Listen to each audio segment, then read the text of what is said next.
Américains, ils ont l'expression, ils disent day in, day out. Les jours où ça va et les jours où ça va pas. C'est la grande différence pour moi, et quand j'ai réfléchi à cette intervention, je me suis dit, après tout, qu'est-ce qui différencie un joueur rookie, le nom du programme dans lequel on est ensemble, là, et un joueur statut stagiaire centre de formation? Je m'appelle Julien Espinosa, je suis entraîneur professionnel de basket depuis 14 ans et j'ai officié un certain nombre d'années en Pro B et un nombre d'années aussi en Jeep Elite. Le thème de mon intervention, c'était très orienté sur le métier de l'entraîneur et en fait donner aux joueurs une vision à peu près claire de ce qu'on pouvait avoir comme attente envers les joueurs professionnels. Essayer de leur partager aussi les objectifs qu'on avait en tant qu'entraîneur et le rôle qui est le nôtre dans l'organisation du travail d'une équipe pro. Je crois que le principal intérêt pour des jeunes joueurs, c'est qu'ils sont confrontés en fait à des attentes parfois nouvelles ou simplement des attentes qui évoluent par rapport à ce qu'ils ont connu quand ils étaient sous contrat stagiaire.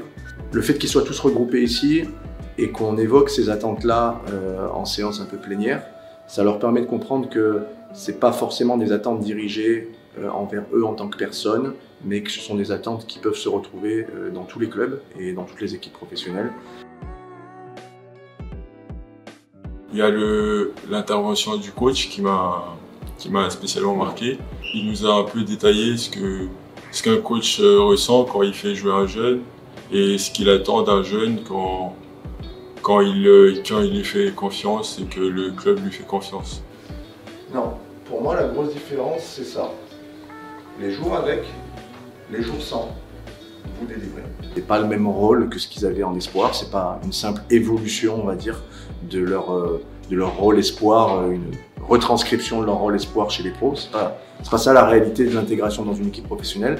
Et donc cette expérience-là, parfois elle est peut-être pas toujours bien intégrée quand on est livré à soi-même dans une équipe. Et là, le fait qu'ils se retrouvent ensemble, j'espère que ça leur donne un peu de recul sur ce qu'ils vivent.